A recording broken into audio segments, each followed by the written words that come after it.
I'm just going to play a new. Oops.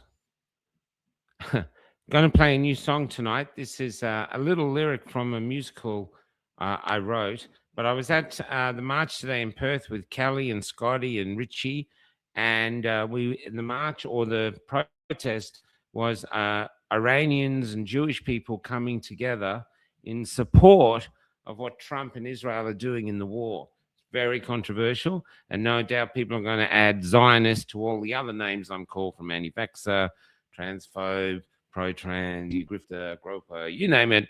This now, so now I've got what do they call those Jews? Zionists. They add Zionist as well. But anyway, it was very, very haunting. I did interviews with about 9 people. Previous, they wouldn't do interviews because they were scared that their families in Iran would cop the wrath of the regime. This is what they claim. But now they say that their families in Iran say, we don't care. Bomb it, destroy it. We can always rebuild back, but we want our freedom. And so I added some Arabic music to the lyric, and this is what we're going to start with. But this is in honor of these people who are brave enough to speak today, and there'll be those videos will be going up in the next few days. Here it is. It has no.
Boom. Howdy, Paul. Michael. How you doing? Freedom family.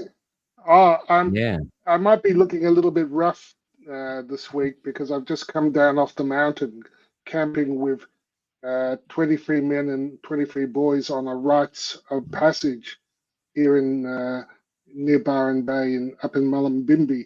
And oh yeah, I know the area. It's quite an experience. A week of men without showers. but it was an amazing experience. I tell you, our culture um, doesn't have anything like a rite of passage anymore, and it Yeah. was an amazing experience. The men were blown away. By the end of the week, we felt like we gave 23 uncles to each of these boys to help them negotiate what it means to be a man. And the men they all stepped up, and they were open and Oh, and raw, and it was beautiful. Yeah. So tonight we have Dr. Sally Price. yeah. I don't think she can hear. So you better Well, put those. You better put those phones back on. You want to put them back on? well, no, we can't hear you at the moment, Sally. But there's an audio setting on the, or maybe Well, you'll we need to come can't give out her and come advice back if in. she can't hear us. Yeah, she's gonna. We're gonna call you. Oh, I've got sound now. Ah, now you got Through sound. the headphones. Yeah. Oh, thank you. Technical difficulties, not my area. So Thank you for having me. Oh no, thank you for coming on. I don't know. I think we got a little. I don't know what anyone said. Yeah. Well, Sally, I Paul was coming out. I haven't introduced you yet. I was just talking about how I've just come down off a mountain, camping with 23 men and boys on a rites of passage. And it was just what an amazing experience it was. But I'm creaky. I'm still unshaven, and after a week of not showering, it's going to take a few showers before I get anywhere near human again. No, just awesome. So I've met Sally. Sally is one of the lighthouse keepers, and she's a medical doctor who spoke out during COVID. A vocal critic like myself about the response and the lack of the public efforts to promote wellness and to promote health. And you were worried about the influence of big pharma on policy and the restrictive nature of the agency's action. So you're a medical doctor. I understand you trained in St. Bart's in London, and you moved to Australia in the 1990s, and where you broadened your focus to functional medicine, and I'd like to hear an integrative medicine. And I know firsthand just how fantastic you are in that. So we look forward to hearing your insights. And of course, that also has a focus on natural medicine, and it is a different approach. And as an allopathic doctor, I knew there was a tribe out there called functional or integrative doctors, but I didn't really understand what they did.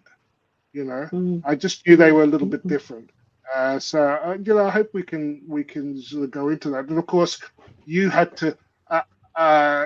You were attacked by APRA, and you were apparently you've been re-educated. You've gone through struggle sessions. So I'm interested to hear what your struggle sessions with re-education were, and whether you now left behind all that functional integrative thing as opposed to your thing. But yeah, that's my introduction. Can we go a little bit back, Sally, and just start? When did you become a doctor? Was it straight out of school, or did you come to it later in life? When did you decide you wanted to be a doctor? Yeah, I guess at school, if you were kind of, should we say smart, or like, you were getting, you were getting all the A's and top of the class and all of that sort of stuff. And it's kind of like, okay, what are you going to do? Is it going to be medicine or law kind of thing? And or veterinary science. So I suppose I don't feel like I really had much guidance in life as to what to do, but I did feel that medicine was something. And reflecting now at this age and stage of life, I see that it was more about relieving suffering. So it was kind of about healing. It was kind of about care, compassion, caring for people. But I grew up out in the country in Cornwall. And so, we had cats, there were mice, there were voles, there were rats. And, when creatures got killed or there were accidents, that sort of thing you would see. So we'd be sort of taking care of these little dying animals and putting birds back in nests and all of that kind of stuff, as you do as a kid. I was very lucky. With my upbringing, and it was beautiful out there in Cornwall in the country. And so I think, there were potentially incidents as I was growing up where there were little chicks that were suffering, or, there'd be a fox or a dog got the rabbit and that sort of thing. And I think it was about relieving suffering. So I was fascinated by biology, chemistry, physics, but I also loved language like you do, Michael. I did Latin, German, French, English lang, English lit, all of that sort of stuff. And I, across the board, I just enjoyed all of my subjects at school. And I was very lucky. My mum was a teacher, so she taught us to read before I went to school at 4. And I think that gave me a lifelong advantage for learning, for reading, and ongoing curiosity. And so I think that, that curiosity that was fed by my mum and by my dad, and he was more on the science side of things. So I just loved learning. And I was one of those kids that would just be like, oh, why? And take watches apart and that kind of thing. So it was always that curiosity drive for finding out how things tick, literally, and how human beings tick, and what makes people do what they do, all of that kind of stuff. So that's got lots of different branches to it. But I think, as a human being, when you've got this curiosity that's fed by people, that's encouraged, and you've got a lifelong learning, a love of lifelong learning, then it just goes wherever it takes you. So can I ask, when you got into medicine, I didn't get to have a when you got into medicine and became a doctor, was it everything you thought it would be, or was the reality different from the dream? As you can imagine, it's very intense. People talk about it like learning a new language. So there's a new language, there's full-on packed days. I went from Cornwall to London, so there was, being in a different city, meeting a whole group of 100 other people that are all fascinated by the same things, and your interest in healing and health and human beings. So there was a lot to take on board, as well as finding your way around, life, adulting 101, all of those things. So I think at that age and stage, I just went along with what we were taught, and I would have accepted pretty much what we were taught, because there was so much to learn already that I probably didn't apply the critical thinking that I have now to the learning that I was provided and offered. And to be honest, like, that worked well. Like I got through those 5 years, did house jobs there. Of course, that's exhausting. People talk about it being it's a bit like being hazed in the military. You're kept awake for days on end, and you're responsible for people, and you really feel it. You're there, you're the first in line, and you're called all day, all night to these like human catastrophes around the place. And at any moment you're on a, then it was pagers. You'd have the cardiac arrest pager, so you'd be carrying that. As soon as that went off, you just gather yourself and you're running down the corridors of the hospital for somebody with a cardiac arrest, and putting lines in, subclavicle lines, and taking blood and doing all the zapping and that kind of stuff. So there's enough to occupy you within all of that to start with. It was much later that I recognized that there was so much more to healing when I started on my Ayurvedic journey, which also happened around the time that I was having my children. So Ayurvedic medicine is one of those ancient types of medicine, a bit like traditional Chinese, where you're looking more at the person than the disease. So the standard medical system is all about the disease the person has, as opposed to the person that has the disease. And so that sort of changed tack at that point. And then I carried on that trajectory where I learned more about hair tissue mineral analysis, minerals, vitamins, herbs, other things for healing. And at this point I'm now looking more at the precursor for the med beds, the frequency type machines and that kind of stuff. So you interviewed David Nixon a little while ago, and we're looking at the live blood analysis and where we can actually change things with frequencies, a bit like an update of the Rife type ideas, if you've come across that. So there's always more fascinating learning in this journey, and I think we're really now getting into proper full-on frequency medicine on top of all the other stuff. So did that, I've probably gone off track. Does that answer your question? Sally, did you feel, just to follow on, did you feel that medical school prepared you for the job? I mean, early on, of course, Paul, you have your, when you're a junior, you have your house office and you have your SHOs and that sort of thing. So you feel a bit supported. I think the worst time was probably general practice, where everything's a bit more, things are a bit more loose, and you've got people with things that aren't diseases yet.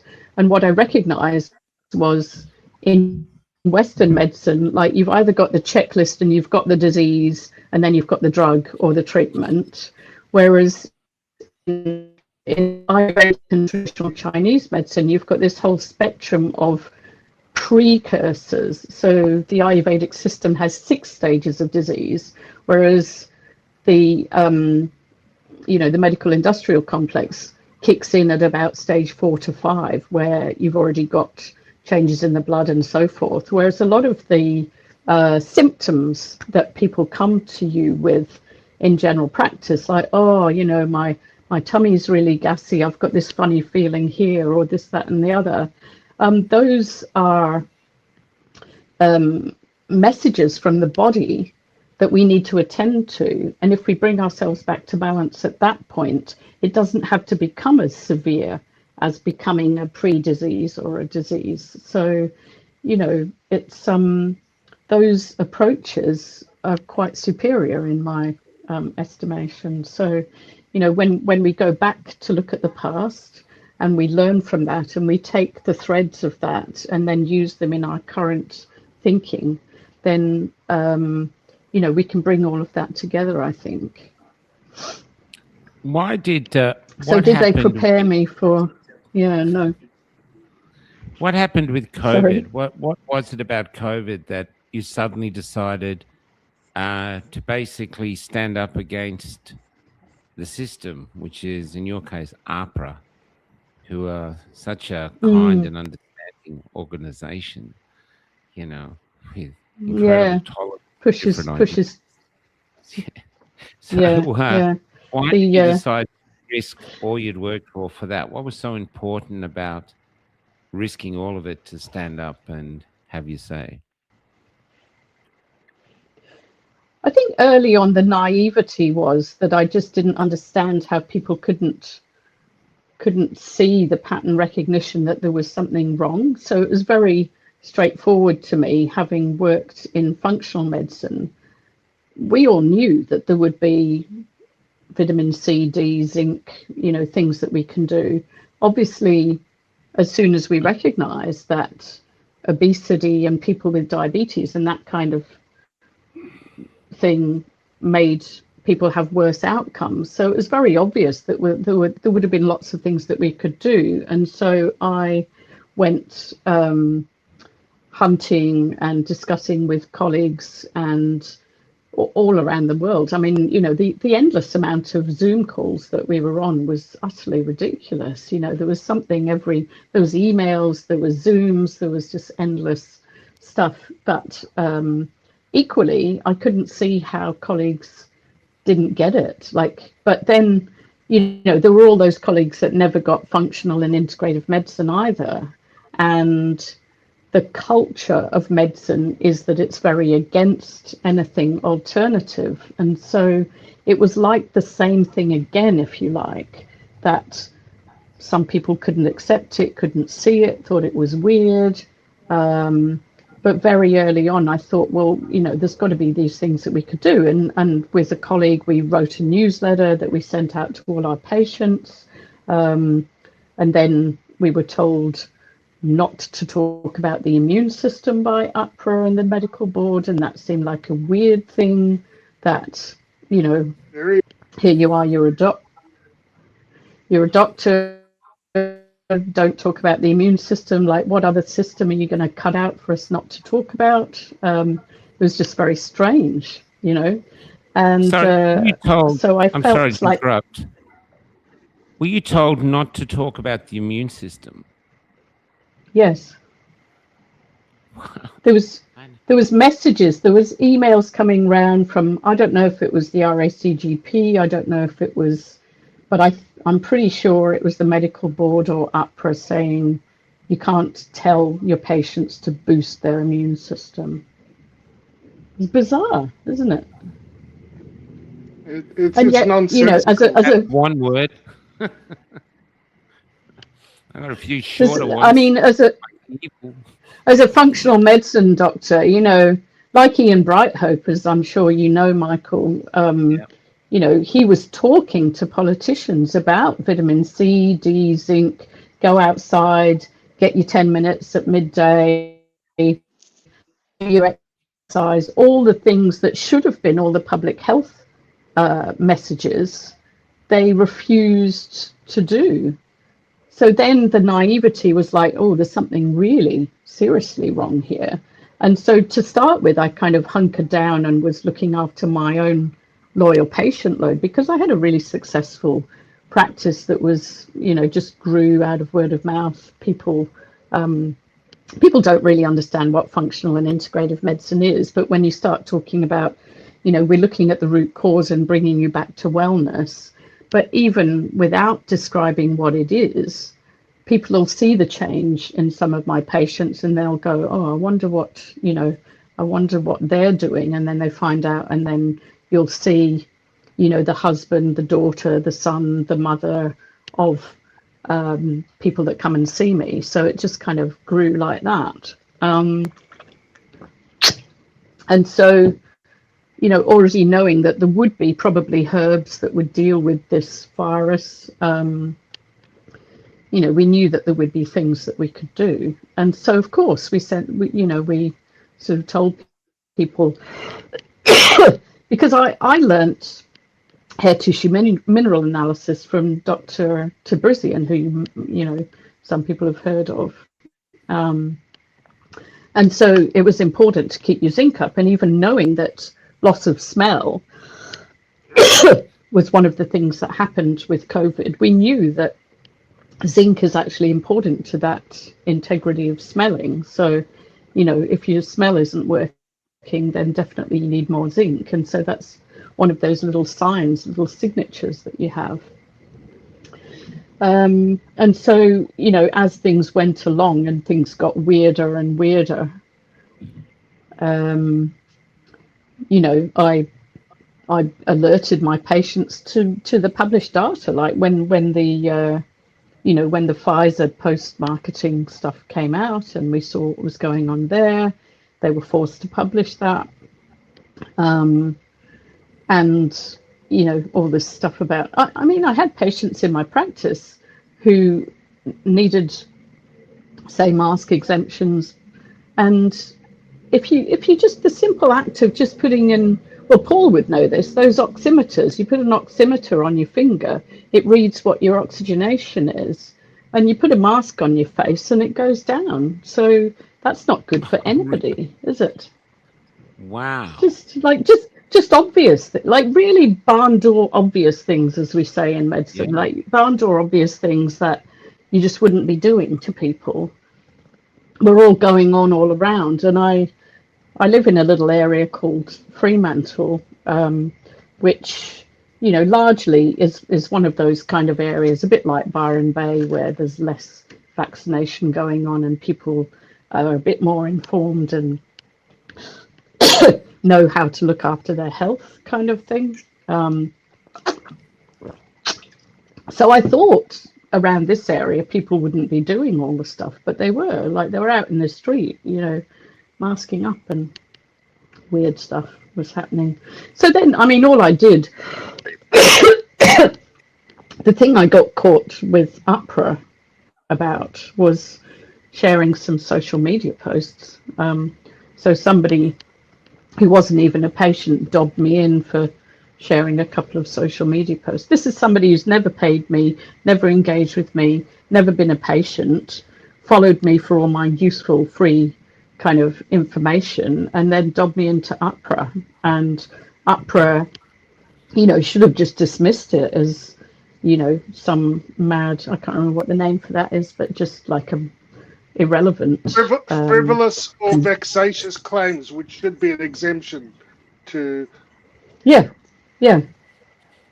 it was like a vexatious complaint, but in my naivety, I paid my indemnity for whatever it was, 30 years odd, and I thought, oh, this is what you use your indemnity for. So I rang them, I engaged with them. Little did I know that they're like this with APRA, so they're basically like the enforcing arm of APRA. And the end of the day was APRA demanded 4 hours of re-education. My indemnity asked for 10. 10 for re-education. Why does 10. that word sort of terrify you? Re-education. Well, re-education just smacks of. I mean, they say if you don't learn from history, you're doomed to repeat it, and so we know that from past, don't we? So it was. We said this before. But it's like 1984 was read two ways. Yeah. We read it like a warning, and some others read it like an instruction manual. Exactly. Yeah, but the funniest thing was actually that I got even more up close and personal with the AMA Code of Ethics for my reading. Some of my reading was to read the AMA Code of Ethics, and that laid it all out very straight to me that, if I want to be an ethical doctor, then I do no harm, I do personalized, informed consent, confidentiality, all of the standards of medicine, all the ethical code. And the APRA position statement, as you all know, took you away from that by saying we are the, a bit like Jacinta Ardern, we are the single source of truth. We're going to tell you what to say. We're going to tell you what to do, and don't bother doing any research for yourself. So, it's on the way to, AI medicine, I imagine, because if the doctor doesn't do what they think is best for the patient and take into the patient's like personal circumstances, or do research, because we're still learning. Like, if there's something different, you read up about it, right? And medicine has always learnt from respectful discussion, whether you call it discussion or debate. There used to be grand rounds. If you're in hospital, you'd have, you know, a whole presentation on a tricky scenario with a patient, and people would all pitch in their ideas, and it would be a big lunchtime discussion, say, and everybody learned something and went home, you know. It's but you know, then that all just got shut down, as you know. So, and everybody just went to their corner and decided what they you know, who were cookers and who were you know, the ones to follow. And so yeah, so I never lost my medical registration, but I definitely needed some time off. You know, there's loads of suicides of doctors when they undergo UPRA. They try and push you to the brink, so they'll get rid of you one way or another. If they don't get rid of you, if they don't make you suicide, if they don't make you, you know, go away from medicine, then they'll have another go at you. And I knew this, because once they've got you, they're like a Rottweiler, aren't they? They're not going to let go. And so I decided I'd have a few months off, but the few months off kind of turned into a bit longer, and then it was time to re-register with UPRA. So I emailed them. I said, well, you know, do you want me to follow my code of ethics that I've just read in the AMA, or do you want me to follow your position statement? And please, can you let me off the position statement so I can actually practice ethical medicine, because ethics and integrity are really important to me. So that was what I wanted and what I requested, but of course that wasn't allowable. So I said, well, I'm not going to pay you anymore then. So, but that's, you know, that was the end of that, really. So what was what did they tell you during the re-education? It was a load of stuff about how to behave online. It was reading the AMA Code of Ethics. There were a few other videos that weren't even written for doctors. They were written for psychologists. So I think it was part of trying to push you into being a nudge unit, which is now what the psychologists are, because they've now got UPRA telling them to tell people to get vaccinated. That's what's happened to psychology, and that's completely out of their lane. Are you surprised how quickly it happened, or has it been happening gradually, like the boiling frog scenario? Or because I think no, it just seems to have happened so quick, and suddenly we've got all these, and not just here, we're seeing it in England, Ireland, Canada especially, and America. There's a doctor in America we've reached out to who sort of, I think he's either resigned as a doctor or whatever, but he's saying he's giving up today for the freedom of others tomorrow. But he was talking about Big Pharma allegedly was offering him $7,000 for every tweet he'd do promoting the vaccine. I'd never heard that before, you know. I haven't heard of that. Nobody's offered me any money. I'm obviously not famous enough. Yeah, well, that's what I wondered, if he was a famous doctor or something, you know what I mean? $7,000 a tweet, that's a lot of money. So, but are you surprised how quickly we got to here and this form of tyranny, really? I think, having been in functional medicine for 25 years, I could see it from that perspective, because we were the pariahs in a similar way. Like anybody that did functional medicine, integrative medicine, herbal medicine, anything that wasn't medical, industrial, complex, pharmaceutical industry stuff. So I think I'd already seen it in that scenario.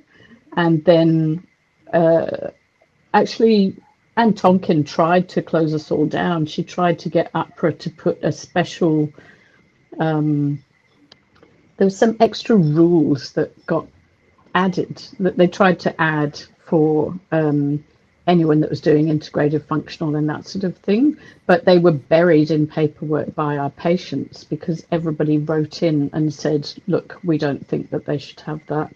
So you know, we're already pushing against the gradient previously, but I was really, the thing that shocked me the most in doctor friends that I had was how many functional medicine doctors even ended up complying with the mainstream ideas, a mainstream narrative, because I thought that they would have at least, these are people that are more critical thinking than your normotypical kind of medical industrial complex, recipe book medicine people. So I was quite surprised about that, and I was very surprised at how quickly people turned on each other. But apparently my worldview is quite different from other people's, so I've learned that since, that I kind of thought in my worldview everybody's a bit about kindness, a bit about compassion, and a bit about caring for the greater good, but I've been quite confronted and disappointed in that area. Can I ask you, moving away from COVID for a second, I just want to get back. As a doctor now, watching what's happening, I mean, I've interviewed people who grew up under, say, the regime of the USSR or Argentina and Chile, and they said their parents were always of the belief that, oh, look, it'll get better, but it always got worse. And we're waking up now with more and more madness every day. Today, I've seen, looking for stuff to talk about, I think the one in Norway or both in Europe, 2 children, one's already lost to us, depression and loneliness, euthanasia, and they were euthanized. I think they were in their teens. Yeah. And Yeah. there's another girl getting ready to do it, and she's got a non-life-threatening autoimmune disorder. Are you behind this, or do you look at it with despair? Like, this is, we just seem to be devaluing human life. Yeah, there's so many levels of despair, and I mean, to be honest, I find it constantly confronting and traumatizing the more stuff I hear. Like, there's all the stuff about, the abortions up to birth. There's the people being offered MAID in Canada before they've even been, even before they've been properly assessed or even offered any real treatment. There's so much there's more in Australia. I think the medical systems, like, even though, I mean, I think there's still good people working in health, like good doctors, good nurses, good people, but they've been led astray by this whole system, and people are not supported, so they don't know what they're doing. They're not been they've not had the mentoring and training and the support, and so things are going wrong more. I think there's more accidental stuff. Paul and I are on some chat groups and things, and so it's just horrendous, and it's just adding more and more layers of trauma to me personally, to be honest. Like, sometimes I just have to switch off.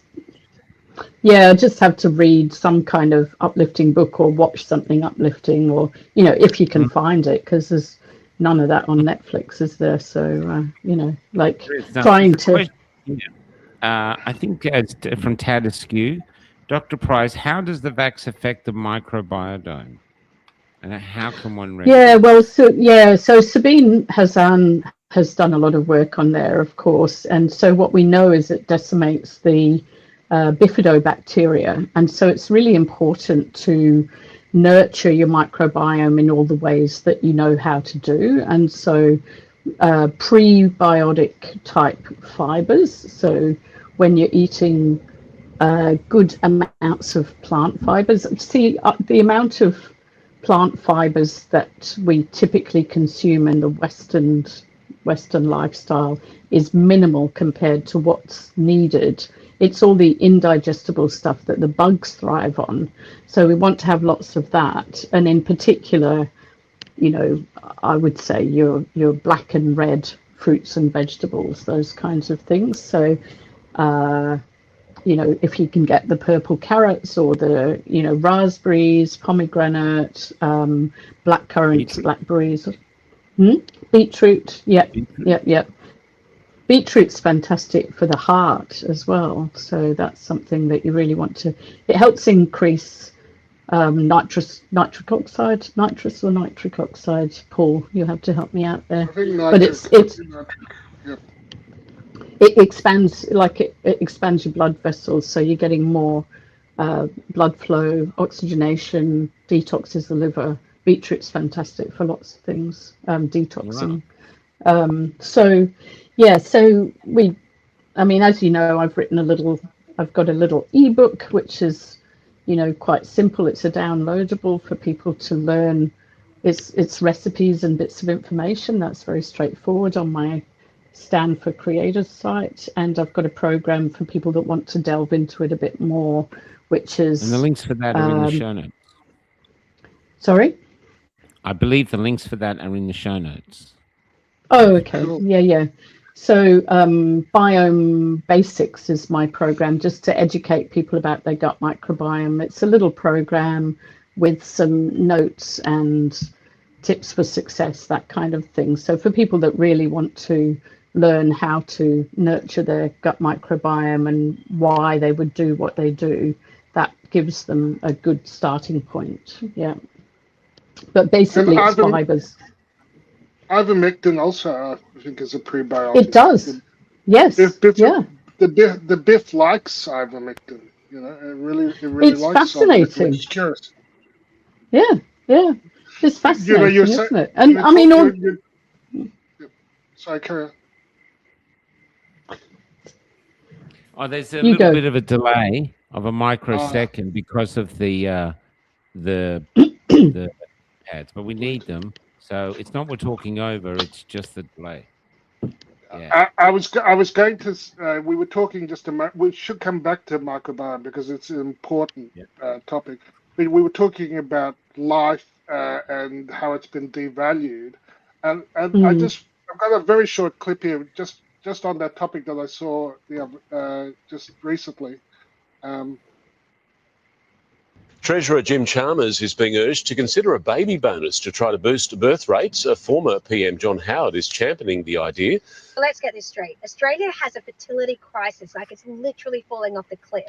And actually at the moment, instead of paying women money to have babies, so to incentivize them to have babies, to give them a baby bonus, the Labor government, Anthony Albanese, is actually paying women over $4,200 to kill their babies late in pregnancy. There's a late-term dead baby bonus that is being paid by this Labor government, which incentivizes killing babies. This money should be going to women who have babies, to support women who are vulnerable, to keep their babies. If you are sick of the death cult and the messed up policy making of this government, follow along, join our movement as we speak truth to these people and we fight back. So I just thought that was on topic, but so it's not just that they're even incentivizing the wrong behavior. They're incentivizing, and I worry that it's also related to, you know, harvesting the products of these babies. You know, and that link also extends to MAID, because it wasn't long after that I noticed that the Canadians have an industry now that you pop off the depressed person, and when you harvest, they found ways of preserving the organs so that they can harvest it, and there's a lot of money in it. So have you ever anesthetized anyone, Paul, for like, you know, when they do the organ harvest, like, because then they're not really dead, are they, when they're like brain dead? Well, like it's a murky area. Well, they would say that in brain death you don't need to give an anesthetic, but I would always because they're dead, so there's no need for an anesthetic. But I would always put on some volatile anyway, because there are still reflexes. Even if you remove the brain, there's still going to be blood pressure responses and other things. So as a point of safety, I would always run a little bit, because maybe there's a lot of controversy about that. Half a dozen times, or maybe a dozen times over the years, and you know, of course, it's a gift to the people who need the transplant. It could save the act of, you know, does benefit and save lives as well. But where the issue is coming is you have to be really sure that the person you're harvesting from is dead, is brain dead. And there have been cases now where it's been suggested that again, on the same line, this imperative to get the organs, that they've been a bit fast and loose with the definitions, because you have to there is an extensive checklist where you have to make sure that they're completely free of the influence of any drugs, that they're, you know, at the right temperature, that their electrolytes are in balance, that their glucose, anything that could possibly be hiding brain activity has been reversed. And there's been some instances where that hasn't happened. And that's to say that's an ethical breach is really understating it. It's a horror. It is a bloody horror. And one of the things that happened over the last few years is that the trust in the profession has broken down, and the censorship and even the actual APRA position statement from March 2021, where they said, oh, you can only talk about the good things about the rollout. You can't say anything negative. Basically put a gag on anything related to safety. And how you can't have informed consent when you're censoring, when you're gagging the professions, about safety.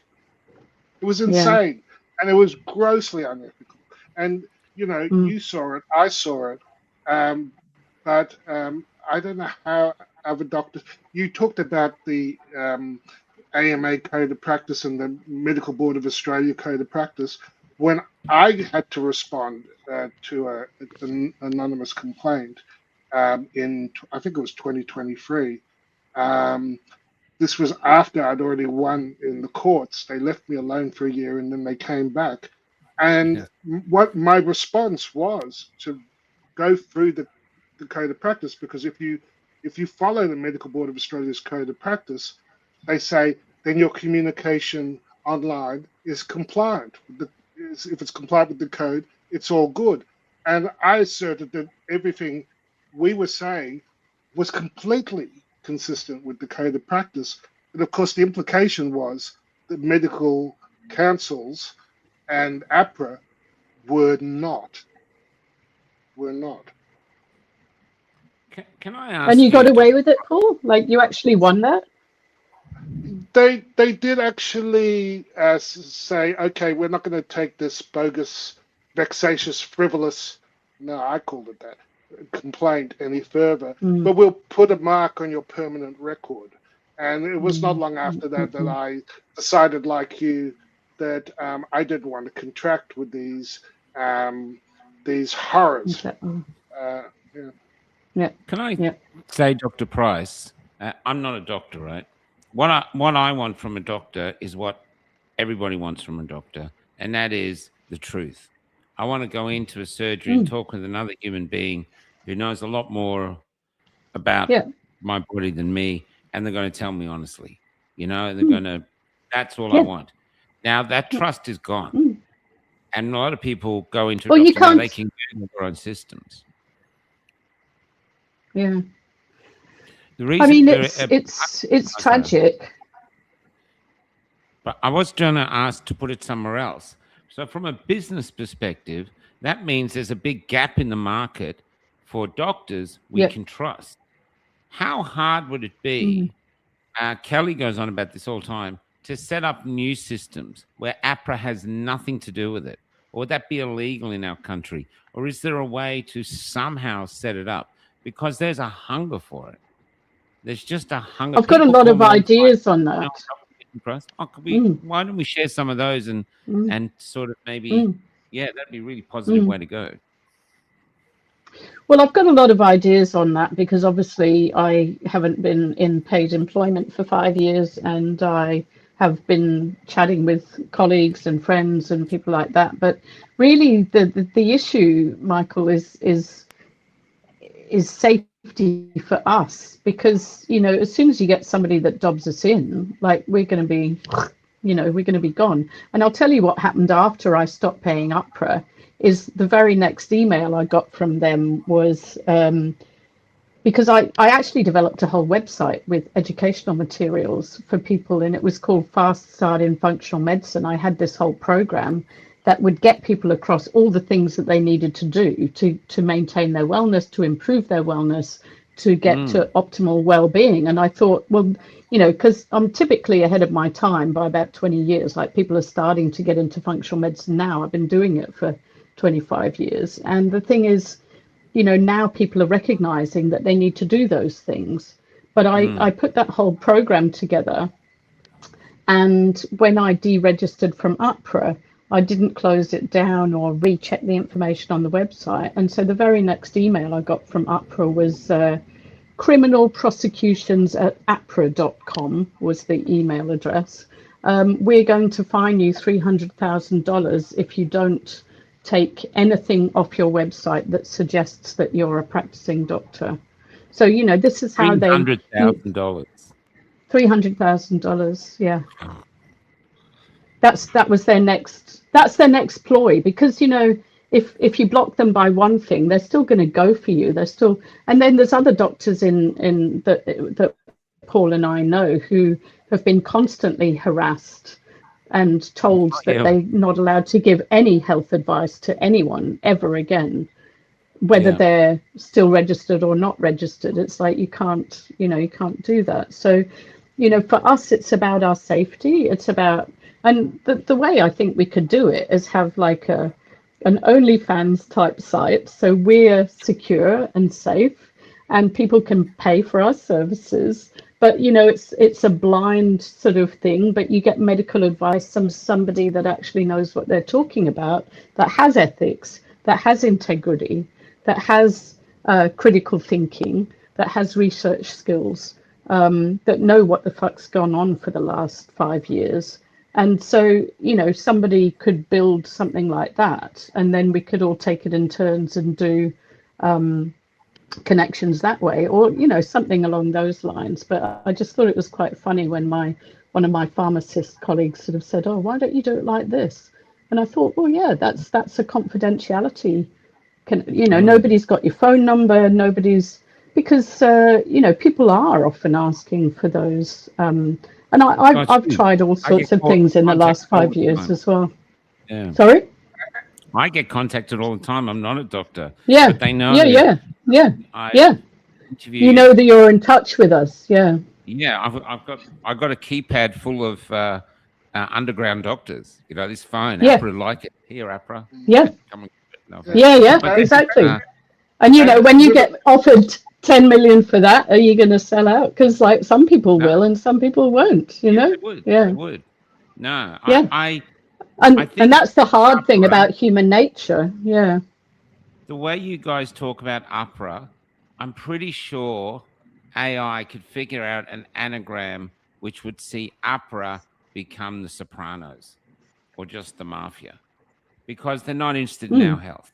They're just protecting product, protecting big pharma product. That's all they're for. We even interviewed a doctor from New Zealand. Do you remember him, Paul? Polly or something? And he was saying that he traced APRA back to one organization in America within sight of the Pentagon, and the tentacles go all around the world. So it's this huge thing of protecting products. Yeah, it is. And it's clear that they don't care about human beings. We're just like, it's worse than that, Michael. It's vaccination. It's like drenching sheep. It's sinister. I think it's a lot more sinister than that. Yeah. And so the thing is, but the sinister thing, 28 million people, why do we put up with it? Like the raising up in Ireland, why don't we say, hey, F off, we don't want. And if the government, I don't understand why at some point there couldn't be a groundswell movement to say, let doctors be doctors. I've got a great picture of Dr. Hobart with that, but actually let doctors be doctors, because that's what the community wants. We don't want the government in the surgery with us. We don't. We just want the doctor. Which is what you've got. Yeah, that's what you've got now. It's all gone that way. Yeah. I mean, we did that with AMPS, but it's not, you know, we need big amounts of money to actually build the new. Like, that's what I've been trying to do for the last 5 years. It's really about building the new. And when you build the new, like with all of these kinds of systems, when you build the new, people will kind of start to come on board with it. People will start to kind of go, yes, that's what I want, and it's over there, and I'm not going to do this, and I'm going to go and do that. And I trust those people. But there's very few of us, and, you know, we need the support. We need the help to build the infrastructure. I mean, it's not, it's a very big thing. But as you know, I think, did you talk to Julian Gillespie about the secession system idea that we've got for WA? Because a lot of media, so no, not as yet. There's because there's 2 chapters in there. One's written by Ian Brighthope and one's written by Julian. So one of them is about like the logistics of it, and the logistics and the legals and the ethics of it, and the other one is Ian Brighthope writing about you know, what we're actually going for, what we really want, and and that's the start of the blueprint. But somebody's got to fund this stuff. We can't. You know, I've been trying to do stuff for the last 5 years, and it's exhausting. I've done lots of talks. Michael Palmer. We have who's the one backing Pauline Hanson? I mean, there's lots of money in this country, and it's not like the ruling. It's not like the politicians are doing anything good with it now. I mean, we're in debt of $1.3 trillion. Yeah. You know, it's probably going to take somebody that's not in politics, I would think. But you know, it's really about how do we, you know, fund us to have think tanks and work it out, and we'll start something. And the first thing is, you know, organize a building. The next thing is organize those of us, you know, who are already tried and tested, proven. We've gone away from the stuff that nobody wants anymore, and, you know, people that can help us to make it move forward. And really, I think that's very straightforward. That you know, there are people that have, I mean, there's even people who've made masses of millions on rat tests. You know, there's people that have been part of the whole COVID thing that have made squillions of dollars that they probably feel a bit bad about at this point. Do you know what I mean? And that's a way of getting that money. I'm sure they feel terrible as they enter into their private jets. You know, with the level. You know, Matty made the comment, only found doctors. At least that's a form of medicine that will prove. At least that's a form of medicine where you're more likely to have a happy ending. Exactly. We can guarantee happy endings. Should we say that? Well, we're much more likely to have a happy ending. Write that down, because that's a short right there. Just gotta put that down. Doctors with a happy ending. But yeah, along those, I like that idea. You know, where you've got a private channel, because it's become like that. You know, it is so difficult now to discuss anything other than the big pharma and the protocol medicine, and we've seen movements. Like, I think it was New Zealand. Introducing legislation to remove natural therapies. Canada, I think, natural therapies are under attack. So it's literally like someone mentioned Barbara O'Neill too. It's not just the doctors. It's she's been.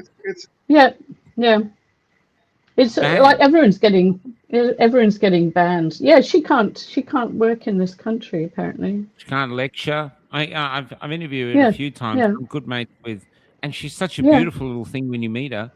And around the world, she's like Bon Jovi. She fills stadiums because everyone's mad to see her. Did you hear about the story when she was in, I think it was Dubai or one of these Arabic countries, and the police got told, oh, she's doing anti-Islamic stuff. And they came down this full auditorium to arrest her, down both sides. And when they got to the front row, there at the front row is the royal family. They booked the whole front row, and these soldiers sort of went and back went. Yeah. So she's protected by this. It's an incredible time. That's the kind of backing we need. Yeah. We need that kind of backing and protection. Yeah, and even like a defiance of actually going, because listen, we've been doing this for 5-6 years now, and basically, why are we putting up with this shit? Why are we, you can't have this ivermectin because, it's completely safe, and why can't we have it? Why can't, it's getting to a point of Australians got to say it's the Australians that have got to stand up. Why do we have to do this? Why, it's ridiculous. I mean, most Australians, if you set up a small private practice saying, I tell you what would happen if, say, William Bay, Dr. Hobart,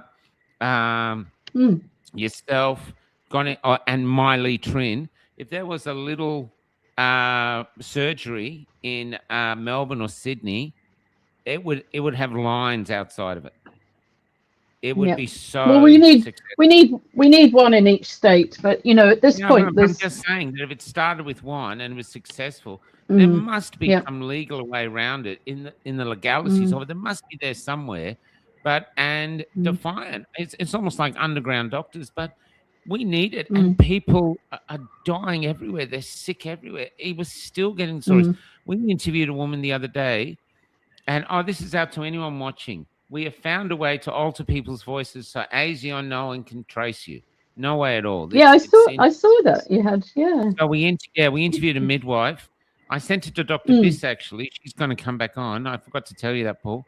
And she is saying it's happening over there. So 9 out of every 10 women that go in to give birth now are bleeding, and they can't stop. They have bleeding issues. 9 out of every 10. And that's not including calcification of the placenta and that they've never seen before, and all these other things. We are suffering, and our doctors, because they're gagged, because they just can't help us at the moment because they're so terrified of APRA. That's like us paying sort of homage to a leech. Yeah. That's what it is. Like, leech, can we please, hey, Glenn, how you doing, brother? To me, I think there's a time to actually stand up. And if the politics can't save us and the system can't save us, we need a new system. They're too invested. That's exactly right. It's like an animal farm. The pigs have got their nose in the trough. You can't get them out of there. That's where we're at. Yeah. So the only way is to build a new system, like to really build a new system. And that takes a lot of energy. It takes a lot of personnel. You need you need the equipment, you need and if it was set up a bit like, are you familiar with NIM in Melbourne, where it's partly a research institute? Like, if you set it up as a research institute, then there would be a broader amount of different things that we could actually use. So, the frequency medicine, all of the herbs and nutrients and light therapies and all of that kind of stuff, Yeah. I mean, look at it. Look at Dr. Brighthope. I mean, I love interviewing the guy, mate. He's wonderful. Him. Yeah. And he's and yet APRA sees him as the devil. Yeah. But he won against them. That's why. Like Paul here. He won against APRA. William Bay as well. They're still coming. William Bay is still getting attacked. I just feel though that William Bay is actually a perfect one that could lead the charge. I mean, he's if his balls were any bigger, he'd be a ball. And it's just, we just have to have someone that pushes in and goes, no, the people want it, we want it. And I'm not saying you'd have to start with let's get new hospitals, just a doctor's surgery for general practice. That's all. They need to go to hospital, they can go to hospital, but just a doctor's surgery where APRA had no say in it whatsoever. This was doctors up to the Hippocratic Oath. I mean, we only found through William Bay that doctors since the last few decades, they don't even what's the word for stating they don't even say the Hippocratic Oath in their time in medical school. So they're not bound by it because they don't even claim it or whatever. I don't know what the word is. But this is wrong. Because most of us go in there thinking the doctor has that living up to that oath. You know, we need another name, Michael. It's almost like APRA has got. No, the quacks are the ones we call doctors at the moment. But you need it like a totally, because doctors become like a term of art, you know. Yes. And unfortunately they've poisoned the word, just like they've poisoned the word resilience and equity. All sorts of words they've inverted the meaning. So I don't know what the word is yet, but it's almost like maybe healer is as close as I can get at the moment, but we're still working on it. But I think you're right. I think to get back to the sanctity of life thing, I mean, I just don't understand. That was Joanna Howe that you had that little clip of, who I absolutely accolade. She's incredible, that woman. But you know, why are these babies not being adopted? Like, there's like really bad problems with fertility, and yet there are these babies that are being literally killed at birth, or they've been attempted to have been killed before delivery, and they're still alive, and they're just left in a room to kind of die on their own. And you know, that could be a gift, you know, that I just can't. Yeah, it's one of the horrors. Dr. Price, should we as Australians set up our own medical system where doctors can be doctors? You go, yes or no? I'm going to leave it there for now, guys. That's a poll. It's a new thing that we're allowed to do with here. So that's a poll. And I'll just put it up. Where shall I put it? Nope. Yeah, there's the poll there. Down there. There's the poll. Have a poll and just see. I don't know how it works. We've just got it.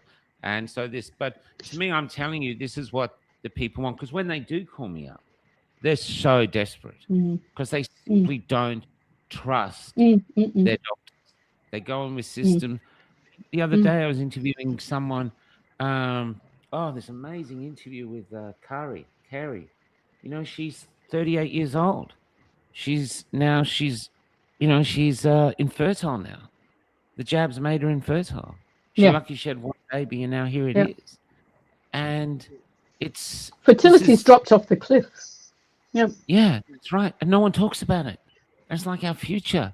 What are the point? We're not here just. Well, we do talk about it.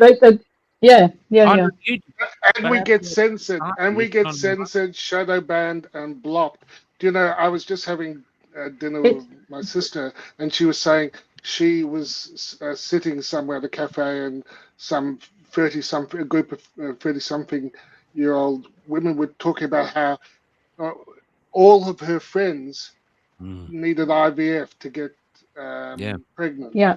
And you know, we did at the Lighthouse roundtable on fertility, and we talked about it right from the inception that this was a concern. But of course, that anything negative about the synthetic gene religion is incompatible with being a doctor. You have to be part of the faith, and questioning faith in the synthetic gene therapies, despite the lack of evidence.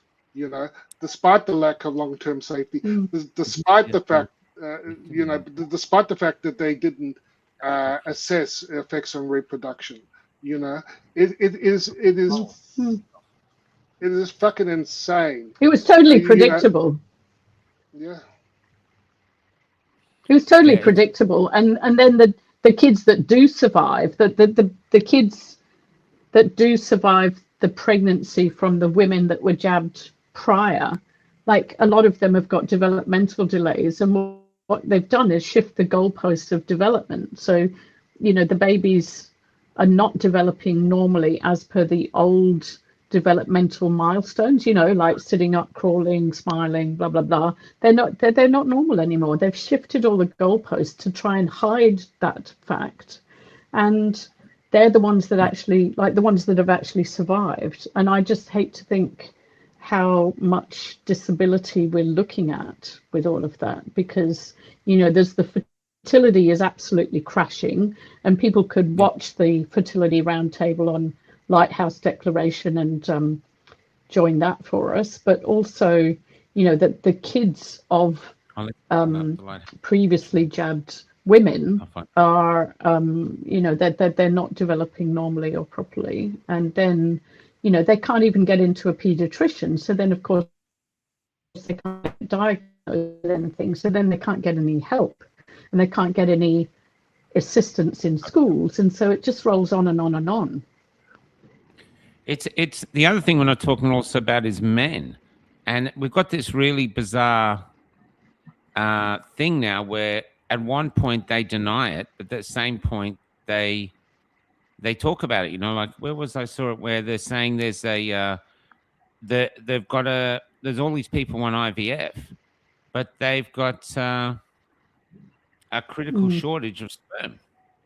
You know, and so I'm just putting up the Cape Loud House. Yeah, that'll be the other OnlyFans site. Buy your own sperm. Yeah, well, we were joking early on, because we all lost our jobs. We were saying that our superannuation was going to be in our balls. Yeah. We called ourselves the Golden Balls Boys, and so it's the opposite of the Handmaid's Tale. Instead of the women being there, it's the men that are going to be like stud balls, you know. And but it's that, jokes aside, Golden balls. Evil territory, and I think people are suddenly waking up. That, and the only thing you can do is either this was just greed, where they're trying to keep these big pharma juggernauts alive, which have a economy bigger than, say, Poland or Sweden, so they're keeping them alive no matter what, or there's something behind it. I can't see any other thing that makes any sense, you know, because I found something on the net the other day. I was going to save it. I think it was from the 70s or the 80s, where they had swine flu and they had a swine flu vaccine, but they had so many people injured, they pulled it off the entire world literally in a day. That's right. Yeah. Yep. Do you remember it? Yeah.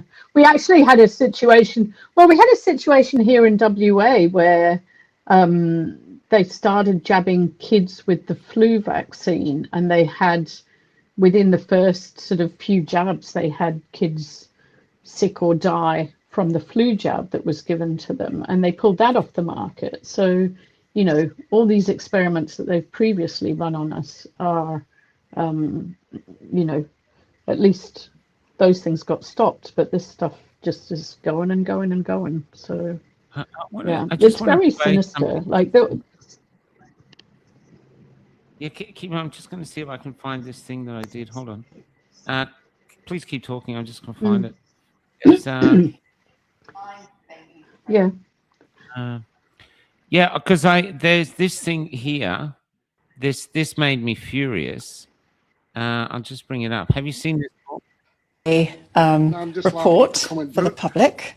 You will see that they didn't do any fertility studies. Pages 16 to 21 are of particular interest for people to look at if they're interested. They did no fertility studies, and they didn't even do fertility studies in animals. They were exempt. The studies and trials were exempt, which is most peculiar. They didn't do any studies in pregnant women, and yet it was pushed on pregnant women. And we know from the Pfizer studies themselves that they said to the women in the studies, you must not get pregnant, you must use contraception, you mustn't get pregnant under any circumstances. And human nature being what it is, 25 women did get pregnant. And out of the 25 pregnancies, there were 15 miscarriages, which means that's 58% miscarriage rate for women who were vaccinated and became pregnant. And out of the 9 babies that were born, 5 had congenital abnormalities. So this is a complete disaster, absolute disaster. And we've seen miscarriage and stillborn baby rates go up enormously, actually. In Scotland, the normal rate is 2 in 1,000, and it's gone up to 4.9 in 1,000, which is the highest level for over 10 years. Is this? I'm just going to say that's the academic version. But this is the woman I interviewed the other day, Paul. This week, you probably haven't seen this. And this is how it is on the street. This poor woman, this. Yeah. It was premature ovarian failure. Is what it was diagnosed as. Premature ovarian failure. Yeah, Never heard of that before. Basically, my body just said, nope, that's it, you're done. So it is like an early menopause. Yeah. Which I've heard. Perimenopause, yeah. Perimenopause, I've heard. And how old are you? I am 42, but I was 38 at the time, or 36 at the time, yeah. 36? So, which is? Yeah, count about 5 years. So suddenly, basically, you're infertile. So I was infertile. Yep. How'd you take that news? I didn't take it very well at first. Yeah, I bet. So we did a lot of testing. Yeah. I went to the doctor and I told my doctor, I'm like clockwork. Ever since I had bub, my cycle went back to normal. Yeah. I was like clockwork. You could count it by the time of the day it was going to happen. Because I wasn't on any contraception, nothing like that. Yeah. And even after losing all that weight, my periods still come back to a normal cycle. Mm-hmm. It was like the moon. Yeah, Every full moon, boom. It's game on. Yeah. But when it suddenly stopped, I thought in the original. Maybe it's stress. Maybe it's because I've been sick. Maybe it's all this combination of things happening. I went to the doctors and can you just run me a hormone panel? And she did, and it come back, and we were just like, oh, that's not good. And she goes, I'm going to do your AMH level, which is your anti-Müllerian hormone. That's the one that tests your eggs, how many egg supply you've got, ovarian reserve. And it had dropped from the previous time we did it with bub. It had dropped to non-existent. Wow. And you know, Paul, that isn't just for anybody that's listening. Some people still get pregnant even if their AMH is really not showing. So even though that is a useful test, it's not impossible to get pregnant. And I think if you re-nourish yourself and if you actually ensure things like your zinc and your iodine and all of that stuff is working sometimes. But yeah, look, it's a shit show out there with all of that stuff. We've been told 18-year-olds have been told, I've met the parents that their daughters at 18 and they have the eggs of a 35 or a 38-year-old. You know, that's the supply. I'm sure men out there probably haven't been tested. They'll probably get tested by, I'm guessing, knowing how men are, that the woman will want to get pregnant, and then if it doesn't, they'll get the men tested, and that'll be another shitstorm coming through. But you can I tell you now, that is a shitstorm because David Nixon, we've already in one of the groups we're discussing that, and they did a sperm sample with live blood analysis of somebody who's unjabbed, healthy, normal young male, and the sperm are just not going anywhere. Oh my Lord! David's wanting to come on, and maybe a reason to get him on this week then, until I can see if you're watching, David, I'll get you on. But to show you how the horror gets, you have all these stats and stuff. But I was in a post office the other day, and I saw something that I realized I hadn't seen in a while, and it was a brand spanking new baby. And you're going towards it like there's this holy thing. Because, I mean, you used to see them a lot, but now this was brand new. Gives you hope. They are having them, but it's rare to see them. It just is. The polls down here, guys. Should we set up our own medical system with doctors can be doctors? Have a go if you want to use it. This is something we're going to be using more. It's a widget coming in. Yeah, sorry, Paul, I'm taking over. But what do you think, Paul, as a doctor? You wanted to be a doctor. You wanted to help people. And now you're watching your people suffering because basically, allegedly, of those who used to be above you. You know what I mean? How do you cope with that? I've been watching just this ocean, a tsunami of needless suffering, and I don't think it was an accident. I mean, one thing, two things, but by the time you get up to several thousand things, it's just the opposite of what they should be doing. They cared about the population. It just doesn't make sense. So I think it's by design. But it's it's been going on for so long now, and you know, even in the last week, I've talked to people who have had cancers, and you know, so the fertility, the cancers, just you know, the clots, the cardiovascular, the strokes, the heart attacks. Dr. Tina Pierce, in that interview, she said there were no animals. I seem to recall that there were 5 or 8 rats studied in a lab somewhere, and I think one of them had rib abnormalities, and they stopped there. So you know, so yeah, you know, it's a bit like with the Hep B, you know, that Rosie Marshall talks about.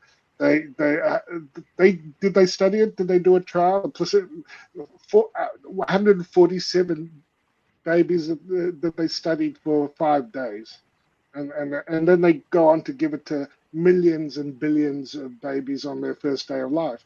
So like, oh yes, we studied it.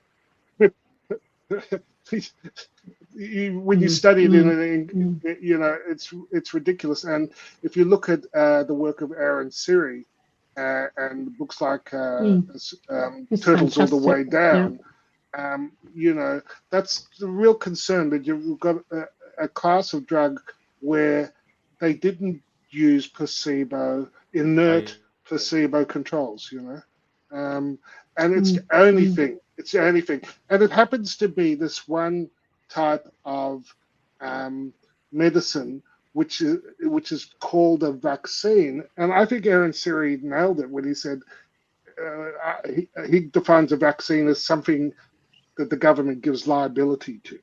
So they could be giving you sarin gas, and if they labeled it a vaccine, it would be safe and effective and without and completely free of liability. You know, so vaccines aren't what people think they are. You know, it's become something.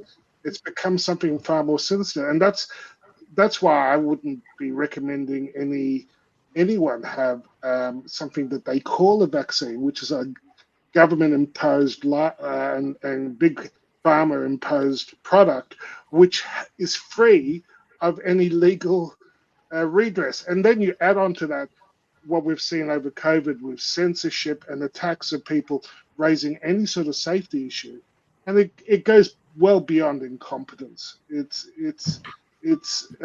something very sinister. And you know what we were talking about earlier about, you know, to find a doctor who is ethical, who has spoken out, who they're hard to find. I mean, you'd think it's a contradiction. You can't be both. Yeah. There's very few left. I mean, we just don't. Who are still registered. I mean, I'm sure they're out there, but it's not something that even I can share easily, because they're like the you know, they're like the Christians in a, you know, underground community that are being literally attacked, hounded, and always a hair's breadth away from being denounced as a witch and burnt at the stake. In terms of their career, so we have to fix that, and like you're saying, we have to find a way that it's not that there isn't a demand for people to connect with ethical professionals, but how do you find them in a situation where they're literally being persecuted, censored, and attacked? It's very, very hard, because I'd like to be able to, you know, someone says, oh, I want a cardiologist, or I want a cancer specialist, or I want a fertility specialist that actually hasn't been brain rotted by the cognitive warfare.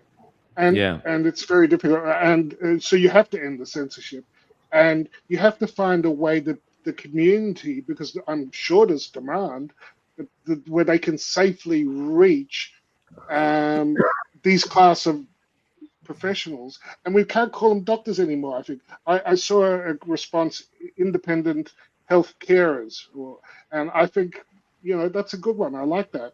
You know, something like that. Do you have any other ideas, Sally, about how? Before you go on, I got sent this the other day. I'd never heard of this. And it was from 1968 with the Vaccine Injury Act. And it's from the US Congress. And they're talking quite openly about the measles vaccine. I've just got to see it here. I meant to do a thing on this. This is from a lawyer. And in it, when the measles vaccine was introduced in the 1960s, the US public health authorities openly acknowledged that measles was widely regarded in the United States as an ordinary childhood illness. The prevailing view was described by the US Public Health Service in the following times. Measles was often welcomed as a guarantee of lifetime immunity. And we have the PDF for that. It's seen as trivial and basically a disease of childhood. So this is that they were saying this in Congress. So before, now they go, oh, there's a measles outbreak there. I interviewed a funeral director in a tiny town. He'd been the funeral director for 50 years. He was 90 years old when I interviewed him. And he said in the interview, he goes, do you know how in 50 years, how many children I buried who died of measles? 0. Yes. So well, I remember the Brady Bunch episode where all the kids went and got measles, and it was like, it wasn't measles like the party. end of the world. Measles party. I got measles the old-fashioned way when I was a kid, and I survived. And isn't there a research that it actually has health benefits having natural immunity to measles? It is protective in ways that the injected form of immunity isn't. You know, so but you can't talk about these things and not be declared. You can't even consider these things. You know. I wonder how much autism was around in 1968 before they, you know. I reckon that's a very big discussion. That one. Yeah, well, this discussions we got to have. I mean, they cancelled this anyway. They can't cancel you, doctor. Otherwise, you bounce back into life. They can't keep cancelling you. You know what I mean? There's a limit. Yeah. But these discussions we have to have, and we have to have them now. Yeah. And we can't just can't be scared because our people are dying, and it all comes down to this one core belief that people have that they can inject health. That's it. That's their one core belief that is wrong. You know, I think it's a time for this, even campaigns of getting out of saying, well, how do we do it? There must be clever people out there who, lawyers, barristers, I mean, Julian Gillespie is one, but others who could actually, well, how can we do this? How could we set up? I mean, you're saying we need the money. I reckon you could crowdfund it. Go to Australia, we're setting up our own surgery. We've got these doctors been kicked out of APRA. We're using this system, which these lawyers have said they can't touch us on, and we need this much money. Can we get a GoFundMe? I mean, that actor in America, Mickey Rourke, he had a GoFundMe because he couldn't pay his rent because he probably shoved it up all his nose. I reckon we could fund it, and it's the people going, we're taking back our health. We can't trust those above us. They're business people. This. It's just it's a business. Vaccines are a business that they've carefully and cleverly wrapped up in a fake dogma, and the prayer of that fake dogma is safe and effective, and it's effing not. You know, they're the heretics. You know, that's the reality. I mean, I didn't even learn about my immune system until I was talking to Dr. Oosterhuis. And early on, when we started going on, he talked about the miracle of our immune system and the different levels and in the mucus here and it's incredible. We're not even taught how miraculous we are. You know, it's almost taught like, oh, you're here, but you're like, you know, you're not going to be able to cope unless your veins are full of our shit. You know what I mean? This planet will eat you up. It's deadlier than Mars. But I mean, you know, nobody's really taught how to look after themselves. Like, you're given this human body, right? And it's the most incredible instrument that can heal all sorts of things. And what you need to learn is how to support it, what's needed, how your personal body runs. It's like you wouldn't buy, you know, a vehicle, a Ferrari, a motorbike, a Mack truck, and not know what kind of fuel goes in it, where to put the oil, what to do with it, that kind of stuff. Do you know what I mean? Like, you don't buy stuff and not learn at least the basics of how to run it. But, you know, not in school, not in high school, not in university. Nobody learns how to look after this incredible healing instrument. And that's, you know, that's where I've been attempting to intervene. It's like, you know, look after your gut microbiome. That is first and foremost. That's a major thing. You know, look after your nutrient capacities, maybe do a hair tissue mineral analysis, learn which nutrients you need personally, learn how your personal body runs, when's the best time to exercise, what night and day, what chronobiology you need, learn, you know, how to balance your nervous system, what works for you, you know, is it running or is it meditation? Is it a dip in a cold bath? Is it heat? You know, like, learn how to run your own instrument, that kind of stuff. Sally, I put, funnily enough, at the rites of passage, the boys were. Let's leave it there for a sec. I'll go ask them. The boys were. We've looked at PMAs as well. They were dumped in an ice bath, which I thought was very good. Like you say, there are definite health benefits to cold therapy. Tell us what have you? I know. There's a question there for both of you too. Private members associations has been used, so where it's a contract based relationship between the independent health carer and the person seeking advice. What have you heard about that, Sally? Yeah, look, I've looked over the last 5 years. I've looked into lots of things, and I did look into that, and I did look at, you know, making a page that's a contract that has those kind of words and that kind of stuff. I don't know if it holds water. Like, I have looked at those kinds of ideas, and I guess, you know, that's why the whole thing's been so slow, because starting again from scratch and trying to do that stuff. You know, personally, I'm saying I'm a coach because I can be a coach. I can be a nutritional coach. I can educate people. So now I'm an educator, and that's how I've, you know, set up my stand site. I'm an educator. I can teach about the gut microbiome. So, you know, there are things that, you know, can be done in those kinds of ways. As you know, Paul, you know, if you want to work, you need the place, the infrastructure, the equipment, all of that kind of stuff. You don't run around having your own anesthetic machine, I don't think. So, you know, we need a live blood analysis machine.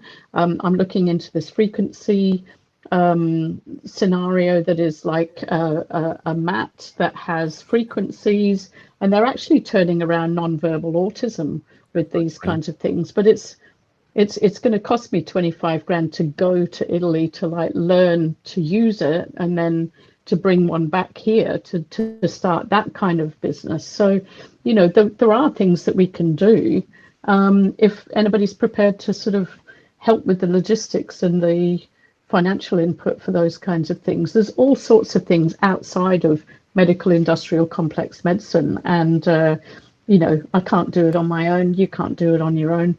We need that, you know, like a live blood analysis machine, VLA, these frequency devices, and then, you know, you could sort of have people running the clinic. People come in, okay, you need this person, go and get that advice. People will need coaches, they'll need the hand holding, they'll need the people to help them to stay on track, to actually do the things that we say need doing, you know, because we all need that bit of help and support. And especially when everybody's got complex PTSD and they're all, you know, everybody's nervous system is out of balance.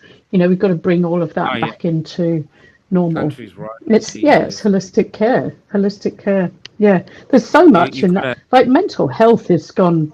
Whew, what can I say? There's so many, like, young adults suiciding is my biggest concern at the moment. Like, I you know, I've had so many conversations, and, you know, there's so much doom and gloom. that the very people that should be, you know, the young adults that would normally be the ones that rise up against the structures, as you know, Michael, typically you get the young adults, and they're the ones that actually shape the tree, that kind of get the revolution going and that sort of thing. They're all in doom and gloom, and they can barely even function. So this sort of underlying complex PTSD, everyone's on screens and that kind of shit, you know, like we've got to get everybody really well, in every way, mind, body, soul. Yeah, I agree. And like when that interview with Carrie, Paul, right at the end, I had a question I wanted to ask, and I didn't want to ask it, but I had to ask it. And I asked her if she found the courage to forgive herself, because she took 3 jabs and jabbed her kid. And we stopped the interview because she just broke. It was like I'd just drawn a line, and all the tears that she was holding on to in frustration just poured out. And so Richie, we do working with Max Fried now. But it was it was 2 days. That's so healing. That is so healing. 2 days of just feeling the tremor. But you know, just as this sounds like a joke, but you know, it's a shame we can't. The Spanish Inquisition basically got rid of witches who were probably herbalists. It's a shame that maybe the name you should call yourself is witches. You could be a warlock, Paul. You know? Yes, please. Yes, please. Ooh, I like that. And you, Sally, could be Sally Price the Witch. And maybe it's a religious thing. Who knows? But it'd be interesting. But it's jokes aside. This is so serious now. I have a great friend. She wants to keep it silent, but I have a great friend who's losing a father, and the jab put her mother into it, gave her full-on dementia. I see her struggling. And it's not just me. I'm just talking to people everywhere. People come up. They've lost 16, 17 members of their family in a year. You know, and they're despairing because they got survivor's guilt because they didn't take it, but they couldn't stop their other ones taking. They just have to be a spectator. And there's another interview coming out with a medical health nurse, Michael. That's going to blow people away. Because his brother. Yeah, he's a friend. His brother took 5 jabs and died. And he died hating Michael because he wouldn't take the jab. He says, basically, it's your fault. Instead of going to the grave thinking, actually, the government's poisoned me, or the bigger, you know, he went to the grave hating his brother. That's the depth of the evil of this thing that we're facing. And we have to fight it. Yeah, well, with true soul courage, which is like what Paul does. But we have to fight it with that. You know, I mean, we're not immune. I've got friends and family members all around with all sorts of stuff going on. So it's highly stressful, and it's really confronting. And you know, I'm constantly kind of like, was there anything that I didn't say? I told them, like I tried to do all the things, and you know, use the Matthias Desmet kind of conversations and questions and all of that stuff. But you know, people have to make their own decisions if they're adults, and you know, because the propaganda was so effective, you know, I'm seen as an idiot, you know, like I'm still seen as an idiot. You're not an idiot. With people, family, friends, and that sort of thing. That just is. I think, Dr. Sally, when you started talking about frequency and microbiome and your nutritional insights, I think people would love you to come back and talk more about that. Because sure. I know there's a lot. Because there's so much that we can do. Yeah. And you know, light is medicine. You know, it's not just getting your vitamin D and getting out in the sun. Yeah, I talked to Dr. Jack Cruz last year. And, he's brilliant. His insights, and when I was first reading it, I was going, no one's talking about this whole new emerging branch of medicine, and there are some who are orthodox, even I think still jab pushers like Dr. Salt, from Medcram fame, but Andrew Huberman and others have picked up on parts of it, of litotherapy. But there is in this underground medicine movement an emerging new paradigm towards health, which I think people will be fascinated about. So we should, well, I mean, I've been in that area for such a long time. I'd love to. I mean, you know, we've barely scratched the surface, and you know, even though I haven't been practicing for the last 5 years, I've still been staying on track with things and learning new things because I just love learning, and that's why I've now sort of gone even further ahead to look at these frequency things and all of that. I mean, I was already doing hair tissue mineral analysis, gut microbiome, DNA SNP testing, and all of that sort of stuff. But I think the frequency stuff is going to bypass all of that. So actually, we can really jump straight to some really good treatments if I could go and do that training and bring that back to Perth. You know, it's really exciting, and it fits in with, you know, there's all the basic stuff everyone needs to do, you know, earthing, sunlight exposure, eat, you know, what actually works for your body rather than what you think you like, fasting or time restricted eating, like, you know, all the things, like there's all the things that people can do anyway. But then to add these frequency therapies that they use in Italy, they've been using for 2 decades in Italy, this kind of stuff. So you know, it's got real hope. I know I have my friend Marie watching, and she's Italian, and she's got an interest in these devices, and I'm sure she's cheering in the background. So lots of devices. Oh, good. Good.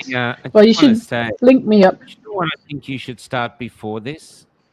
You guys are doctors, so you're in and you know, but you have to walk in other people's shoes. We have been de-educated. We don't know how our body works. Imagine if you came up with small rants. I can show you how to do both of you, where it was like 5 or 10 minutes where you're explaining how miraculous our body is, because everyone feels worthless. That whole system from every way, climate change, you're killing the planet, you're racist, you're homophobe, you're anti-everything. There's, I think, little things that come out. This is how miraculous your body is. Because Paul, when you told me about the immune system, I thought it was just white blood cells. I thought that was it. I thought there was nothing else. I thought that was like the only cab on the rank. But it's not like that. It's multifaceted, and it's in us, and even other things of what the body does. So people realize their body is insanely impossible, but it's here. It's incredible. You know, you are a walking miracle. And then trying to get that up and say, but as you get older, like me, since my heart attack now, I'm like, it's like I have an old Tirana, and now I actually do the greasing and the oiling, where before I didn't give a shit, you know what I mean? But I drive along going, what's that? Oh, yeah, no, that sounds okay. But I want to learn now, because, you know, it's realizing it ripped me open. They took veins from my leg. They bypassed things in my, and I don't know how long, I might die tomorrow or next few years, but the thing is, and then they put me back together. I got staph infection, and my body got over all of it. And now here I am back in the trenches. It's incredible. It is incredible. It is just, it's wild. It's wild. It is. Michael, the technology made that possible. But any doctor will tell you that although they did the plumbing and the physical surgery, it was your body that actually made it heal. That actually, you know, the doctors didn't do that. They just created the circumstances that allowed the body to heal. But absolutely, it's always your body that heals. And what just something that came to my mind was that one of the most censored things, even today, with respect to those injections that they coerced the population into, is the effects on the immune system, you know. you still can't talk about. Yeah. And you know, Gert, who we've had on, is still talking about it with this, you know, the new cicada, and saying that it's still consistent with the concerns he's having with the dance between this virus, which keeps evolving, and the body's immune system, which is getting degraded in the vaccinated population. So the two are dancing, and there is still danger there. And it's the same danger I pointed out in 2021, you know, that you still can't talk about. It's still heavily censored, which makes me continually still worried that we need to stop that viral evolution, and that we do have to, like, one of the issues that one of the things I learned was, you know, that these injections into the muscle may not make a lot of sense when you're talking about a respiratory disease. So they're treating influenza and COVID and all these respiratory infections with injections into the wrong immune compartment. And Robert Clancy, of course, Professor Clancy, was one of the key immunologists to explain the importance of mucosal immunity. And if you have actual mucosal immunity, this is when you get herd immunity. This is when you get long-lasting, so you don't actually get infected and you can't transmit the disease. One of my ex collaborators quite rightly reminded me that it's not just squeezing up the nose when you think of mucosal. The actual gut immune, it's likely that the ultimate treatment that will work would be a capsule, something that actually gets into your gut, into your immune system in your gut, the Peyer's patches, because that's where your respiratory, the immune system for your lungs actually resides in the gut, because there's no room in the lungs for all those immune cells. So I felt for the longest time it just didn't make sense, but it is amazing. It is. We don't know that, Paul. It is amazing. It is complex. We don't know. And I just, it's just the paradigm that we're working under in this current orthodox medicine is wrong. You know, it's a first approximation, but it's not the answer. So I actually look forward to great improvements in health once we get current. I'm going to have to go because my daughter's leaving for Japan. So no worries. Thank you so much for your time. Thank you so much, and I'd love to. I'd love to do a bit more on things that people can do. Yes, that'd be good. Yeah. Well, while we're all stuck in Perth again. Yeah. That's right. War locked refugees. Up in Perth. Yeah. Thank you. A joy and pleasure to meet you. A real pleasure to meet you, Doctor. Yeah. Thank you, and I'll see you over there where you are with with Richie and all of that, perhaps. Yep. Yeah. See you then. Thanks for having me. Thank you. Good to see you. Dr. Sally.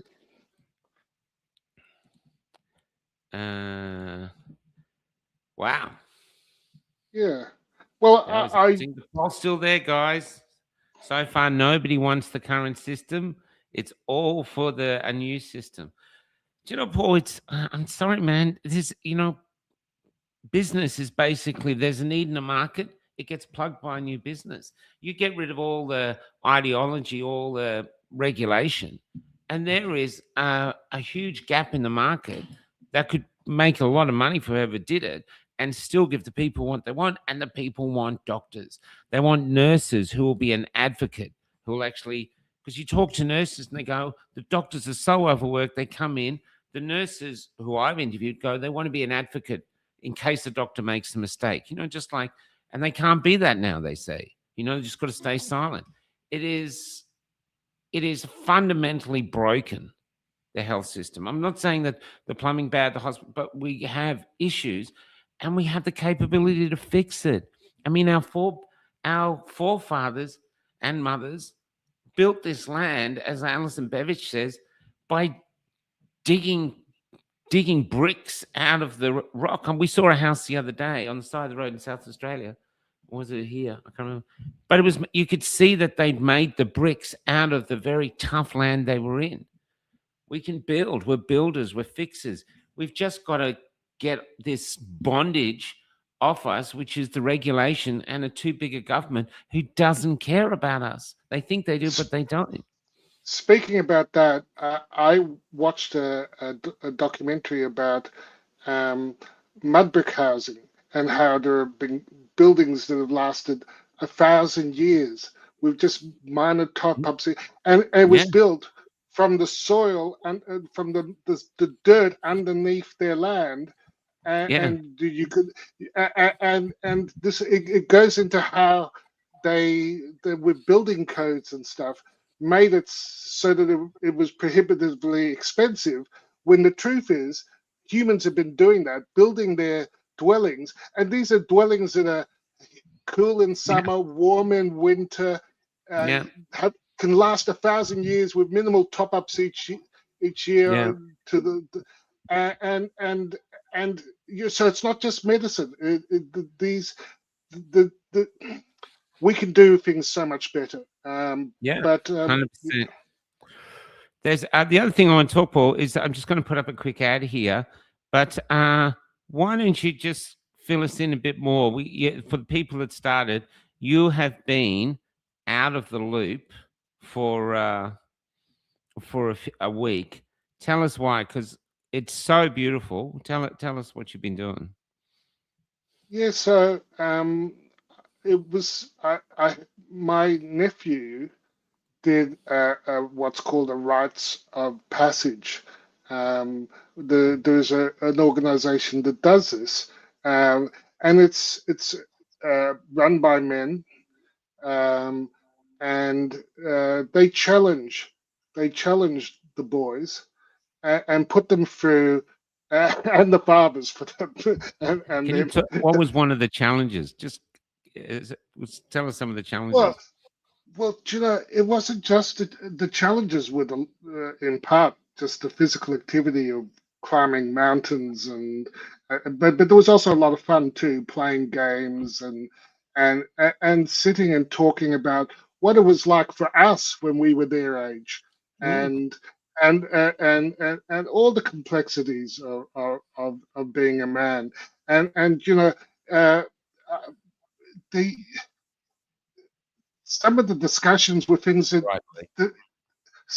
even their best mates of decades never heard. So to me, it was an extraordinary experience. It was, you know, hard, you know, the long days and stuff, but there was also a lot of fun, and there was such an incredible feeling of fellowship between the group. I found it quite astounding.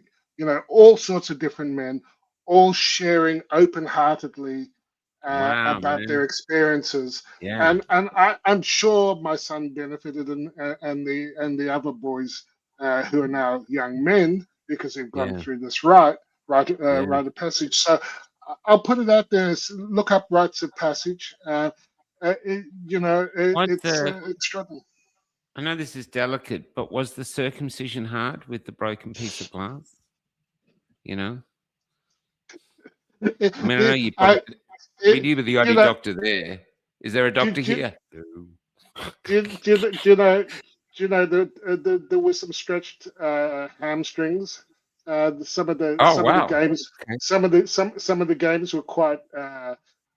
You know, like I say, even the dads and the men were somewhat challenged. I know, speaking for myself, I was somewhat challenged, but you know, we've often talked about that. You know, where have the men gone, and how do we create? And other societies have had rituals to mark this. So I really look forward to seeing the benefit of mindset. I interviewed that Uzbekistan man who went back to Uzbekistan, only person I ever met from Uzbekistan, and he said, your country, the men are broken because intergenerational teaching from men to fathers to grandsons is not there.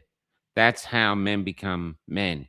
They don't learn from the system. They don't learn from the government. They learn from their fathers or uncles or grandfathers and stuff like that. And that's what this was. This was men. That's what I'm saying. Speaking about their own lived experience. They weren't talking philosophy. You know, I love to talk all sorts of philosophy.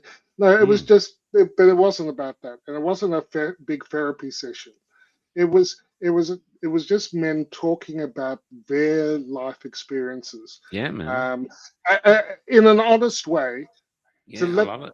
Let these young men, these boys, get a sense of, you know, that we don't have all the answers, that we all have very different life experiences. But I thought it was special. I'm still recovering. I'm still recovering. Back from the drugs and the grog. No. I'm kidding, man. You know, I'm kidding. I'm happy just, you know, to have a shower and a bed. Honestly, after a week of camping, spend a week with your son. I think that is. I remember we were touring a play once, and I spent 3 days with my son. He was helping me do the stagehand, and he did all the electrics, and he was just figuring. You know, I remember we were in one theater in a country town, and we had no lights, and I just didn't know what to do. And it's like the audience was full. We had 5-10 minutes to go, and he's just up there in it, and he thought to himself, "Oh, there's a disconnection somewhere." He didn't even tell me, and he fixed it. And he went back and he did it, and I was thinking, "Wow, that's my son there. Didn't freak out. He just fixed it." I was so proud of him. It was such a lovely time. Do you know when the boys were sharing with some of the other men what they hoped for, it nearly was always, I would like more time with my dad. You know, because, you know, and there was I heard several boys near me sort of in the conversation say that, and it's it's just, you know, in a busy world with work pressures and that, we forget that, you know, one-on-one time, we forget what matters. Yeah, and that whole week, one of the funny I can share. One of the things is there's no devices. You don't have your phones. You don't have your computers. You don't. We didn't even have a clock. So I lost a whole day. What happened to Thursday? I don't know what happened to Thursday. It just I did. I didn't know what day. You didn't know what time it was, and I eventually didn't even know what day it was. But and that's why I have no idea what's happened in the last week. But it appears the lights are still on, and the food is still in the shop, so it's all good. So the benefit of being unplugged and in nature too is very powerful. And you know, this is a beautiful country and a beautiful part of the world. Yes. So I guess you started waking up with the dawn, getting tired when they went down. Yes. Kelly and I love being in the bush. We just love it. I mean, it's great being with people, but to get isolated in the bush, you know, it's to be with all the insects and you just hear them. It's like an orchestra, you know. Yeah. So that was part of the healing of it, and you know, to unplug. And in some ways, I thought it was almost like a cross between going on a retreat and a military boot camp, with games thrown in and challenges. So yeah, wow. Well, I'm just going to move on. We're having the quiz show back tomorrow, but look, the quiz show has been developing. Okay, we knew we have something there. One thing's interesting, Paul. We have an army of trolls attacking us when we're on it. So I've never seen so many trolls, which makes me think we're onto something. And what we were doing is we're more interested in the creative answers. And what the thing is to bring out the larrikinism, the larrikin. So I'll be like Morecambe and Wise. I'm like Wise. I just do a few dumb dad jokes. And then, but I go to the audience. Like last week, one of the questions was, some guy walked into Florida police station and confessed to a murder, and he'd murdered his imaginary friend. And so the question was, creative answers only, how'd he do it? And An Imaginary Machete was the winner by Mark McDonald. But there's all these other great answers. So what we're going to do, guys, is tomorrow when we ask the creative answers, ones that are okay get 1 point. Ones that are, oh, that's funny, 2 points. And then the cracker gets 3. So everyone can contribute. I would recommend that people get there on time. But that's what we're going to keep doing it. And what we want to do is just have people get it out, have the laugh, take the piss. It's healthy for us. So, and the song is still catchy, but if I get time. Most people are not vaccinated against. It's the quiz show on the globe. It's the quiz show on the globe.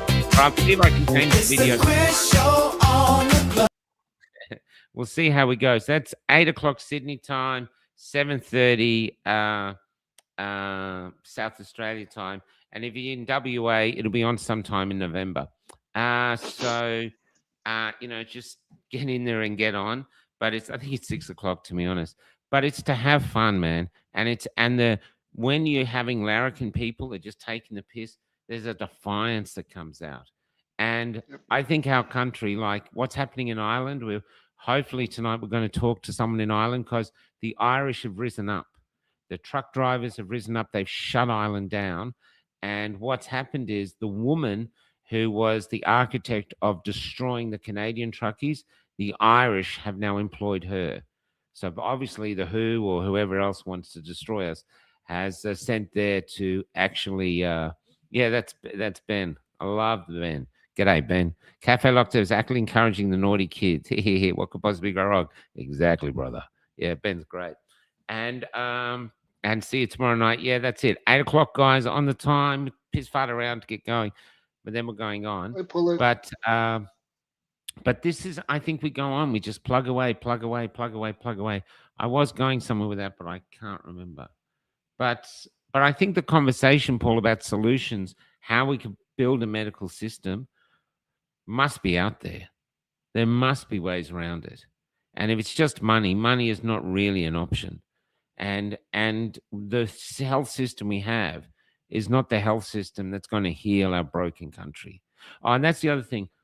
I did, to all the people who regret the fact that they couldn't talk their loved ones out of it, I'm going to find this interview I did years ago in my bus. I think I was in Tamworth or somewhere, or Tenterfield maybe. And it was with, remember that doctor we interviewed from New Zealand? And he became a psychiatrist. He was Jean. He had a French name. Oh yes, the Dutch one. Yeah, the one who could say your name properly, just to piss me off. Remember him? Yeah. So he was on with a Jewish doctor. Both of them had 50 years worth of experience. Both of them had massive families, and they could not talk any of their relatives out of stopping taking it. Even though they were 50 years worth of medical, 100 years together, they couldn't stop. So you have to forgive yourself if you couldn't do it. It's not your fault. You tried, you're this. You have to forgive yourself. And forgiving ourselves, I believe, is the first way forward, because then you're a better fighter. You forgive yourself. Think of forgiving yourself as Rocky laying on the canvas and he has a choice. Lay there and get some money, or stand up and go for glory. And forgiving yourself is the way for us to get off of the canvas and start more effectively fighting. We've done our best. Paul, you've done amazing. Everyone out here, the Jasons, the Belindas, where's my mate? I saw it just before. Mark and Borrow, Lisa Coma, everyone, all of us, we've tried our best. We're up against a huge things. Pauline, the woman who gave me a great haircut. We're still powering away. And that's it. And positive, like some woman I met today, thinks she was so negative. She's really nice, but negative. I said, I can't take any more negativity. I know it's all shit. Now it's about how do we grow flowers from shit? Yeah. How do we use it as fertilizer? You know what I mean? I just want a world that makes sense. Well, that's what let's start making sense out of it. And I tell you what I know now, the way to make sense of it now is to turn it around. If you're trying to look, how do we get here from a human perspective, makes no sense. You turn around, how do we get here from a business perspective? What were those tests where they stuck it up your nose? PCR tests. The PCR. I interviewed a guy today with John Stapleton. He worked in one of those tents. $250 a test. So someone made a shit ton of money. Those Perspex things that went up everywhere, someone made a shit ton of money. Whoever developed the app for your phone, so you know you can get all your vaccines in there, someone made a shit ton of money. There's been every war, people get extraordinarily rich, and that's what they did. And not only did they get extraordinarily rich off our misery and all the misery that they've left out on the land, they've given us the bill, and now they're leaving us with the bill. So they've taken the cream, and now we're expected to pay for our own demise. It's time to go, fuck you. And what I know, Paul, this is what I've been learning talking to people recently. The oxygen of tyranny is compliance. Shut off the oxygen. Just don't fucking comply. That's what all the Polish have told us. The Hungarians, the Romanians, the Argentinians, everyone has lived under tyranny. That's the only thing. Do not comply. And the Iranians I interviewed today, the beautiful Persian people, initially they said they wouldn't talk to us. This was a few months ago, because if they talk to us, they have spies here and their families in Iran could go missing, or even worse. The ones I interviewed today, and we've got about 8 interviews that are going up, and we'll get more in. They said to me today, I asked them, what about your family in Iran? They said, the family in Iran said, don't worry about us. If they kill us, they kill us. We don't care. We're not scared to die anymore. They've reached the edge. That's why I think there's a chance that the regime could fall, because the people got nothing left to lose. Nothing. We will see. And so there's hope. So there's hope. This is what I'm seeing when I'm interviewing the people. And let's see. And if not, better for them that they die on their feet than live on their knees. And that's what they're doing. The other thing too, I'm here. I've got a great new friend called Simon O'Rourke, and Simon O'Rourke has let us stay in this house while we're enduring the war refugee status. And he's a songwriter, and he wrote a song about Desi. I'm going to go out with the Desi song. So I'm quite glad Sally's not here, but we're going to go out with the Desi. Now, the poll is, should we, let's have a look. Should we as Australians set up our own medical, business people out there reach, set up our medical system and doctors can be doctors? Yes, yes, yes, yes, 100%. No, I prefer the current system, 0. Now, I realize we're a bit biased, but I bet you put that out to the public, it'd be really interesting to see the result. Probably why Facebook doesn't allow you to do polls anymore. Anyway, so here we go. We're going into the new week. We'll start with a laugh on Monday if you want to join us. Richie and I and Kelly's done a load of filming today with these things. It's time to punch on. There lots of shit going on, and no one's coming to save us. You know, I'm going to buy Paul a white hat so you can go, okay, the white hat have arrived. Just come on. Anyway, Paul, get a shower. I can smell you from here. I see you glowing, and I see you glowing. It must have been, I'm envious of the time you've spent with your son. That must be a beautiful memory forever. Yeah, you're a good dad, Paul. You're a good dad. They were all good dads. Yeah, I bet they were. But still. Anyway, so going out with the Desi song, and we'll see you tomorrow with a quiz show, and then we've got a lot of great interviews coming up. Tons. So stay tuned, and see ya.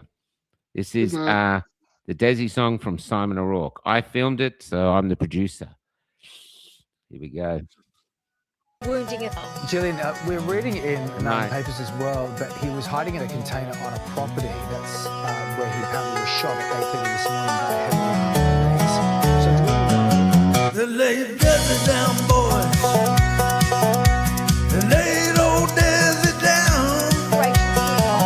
Leading the charge. They laid Desi down. With armored cars and machine gun, they laid Desi down.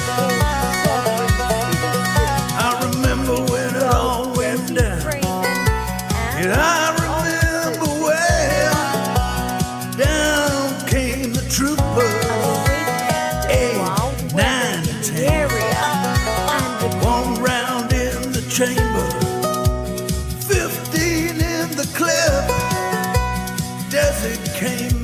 shooting, gave them all the slip. He shot 2 down in cold blood, or at least that's what they say. 10 cops with Smith and Wesson couldn't stop him getting away. They couldn't stop Desi getting away. They laid Desi down, boys. They laid old Desi down with armored cars and machine guns. They laid old Desi down. Okay, don't I arrest you for aiding and abetting? I arrest you for acting aggressively and uninterested and perverting the course of justice. You must stand down. You are now in my custody and under arrest. You are not free to leave. Just have a seat. Does this court obey the law, sir? Just have a seat. Does this court obey the law? Have a seat. Even if once, have a seat. Ned Kelly and his old bush rangers fought against the law. Like them, Desi came to grief. We've seen it all before. They shot him full of holes, leaving children and a wife. And nevermore he'll go roving, but we all know such is life. We chased him all around the bush, hunted him night and day.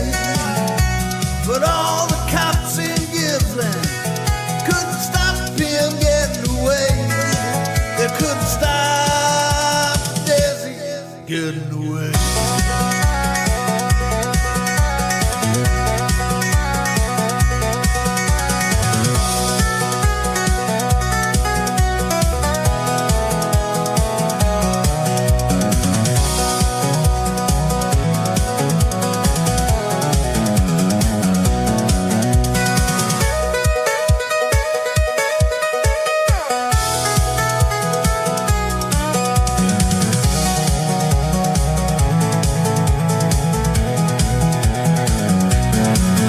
Now Desi's a free man.